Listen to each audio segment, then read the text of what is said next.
Hello and welcome to another episode of Tips and Tricks. Today I wanted to take a little bit of time, which is my opening line on every segment so far, and talk to you about electron tubes. Really? No, not really. Actually, I wanted to talk to you about a couple of unique products that have come onto the market, and there's a few different manufacturers of products like this. This is one that we offer here through Virtual Dynamics. We don't make it ourselves. It's made by Extreme AV LLC. I know that Walker's got a product like it, and I believe that there's another one on the product too, on the market too, Clear or something like that. And I think Maple Shade makes it. Forgive me if I'm wrong. The reason why we've chosen to show you this one is certainly we think it's a great product. I believe that all of them are essential, and if you don't use this one in particular, try one of them and apply it to your audio system. You simply are going to be incredibly happy.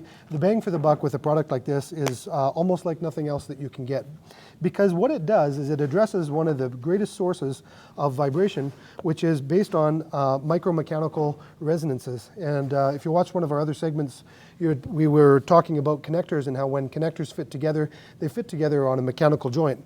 And just again, to give you a little bit of an idea of what I'm talking about, we'll grab a couple of those pieces, and when we look at an IEC and you slide those pieces together, what you've got is a mechanical joint.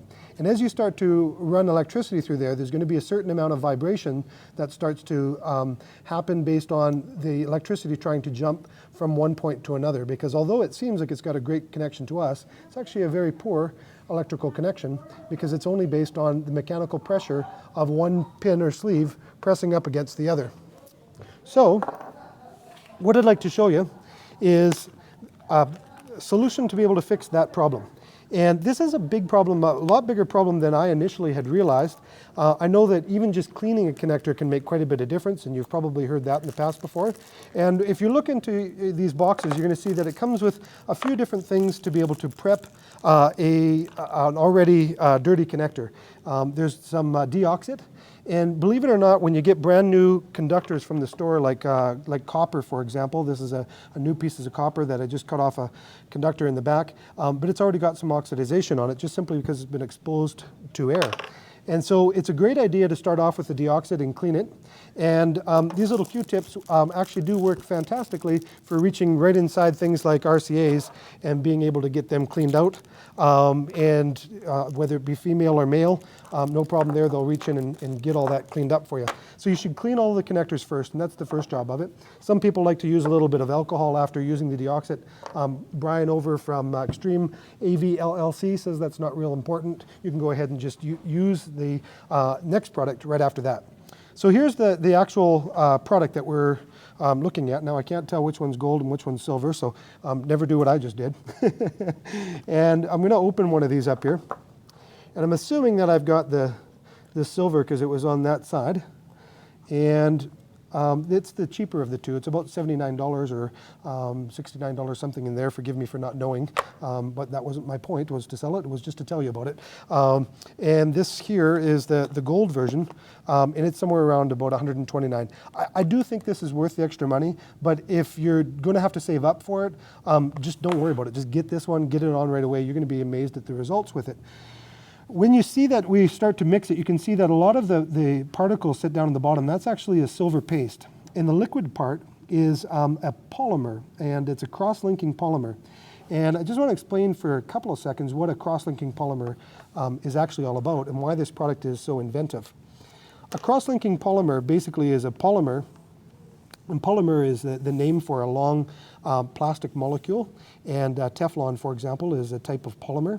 And so when you have two polymers, which means long molecule, and you put them together and you bond them, they'll cross-link. And cross-linking polymers usually cross-link because of an oxygen molecule. So when an oxygen molecule combines meets the surface of this, they'll actually absorb it off the surface of something like a conductor or a connector. So when you rub this on here, it'll start taking oxygen off the surface of it and using that to bind itself. And as it does that, it actually prevents oxidization. And even if that was the only thing it did, that would be a great benefit. However, plastic itself is not very conductive. So in there is all of these little flakes of silver in this particular one. And these are very, very fine flakes of silver. And one of the reasons why you have to stir it up so good is to make sure that you've got a really good mix and consistency of your paste, and so that you're getting lots and lots of silver on, not just using the polymer itself. So as we stir that up and really get that going good, you can see that we are starting. Always make sure that you've got something to put this on, because its stuff can be pretty messy. And we're just going to apply a little bit right now. Now this is the brush that Brian supplies with the Quicksilver. It's got a nice sharp kind of pencil tip to it, and try to keep that clean and well maintained, because this stuff will last you a long time and do a lot of audio systems. So we're going to actually take a RCA and we're going to show you how to apply it to an RCA. And although it shouldn't be rocket scientist, the first time I did it, I definitely did it wrong. First of all, I didn't stir the product. I didn't realize that it needed to be stirred. I just, here's some goo, I put my pen in it, and I painted on. The next thing I did is I painted on way too much. The reason why you don't want to paint on too much is because as you start to paint this onto the surface, you can see that it collects a little bit on the side. There's actually a lot of material there. And if you get too much of this material on the side, and I'm going to do that on purpose here, I'm going to put, that extra globule that some people kind of pile on there, because if a little is good, then a lot must be better. And let's say we get a bit on like that, which maybe doesn't look like it's that bad. You plug it into the RCA, and as you plug it in, you can see that the RCA starts to grab a little bit of that material and push it to the back.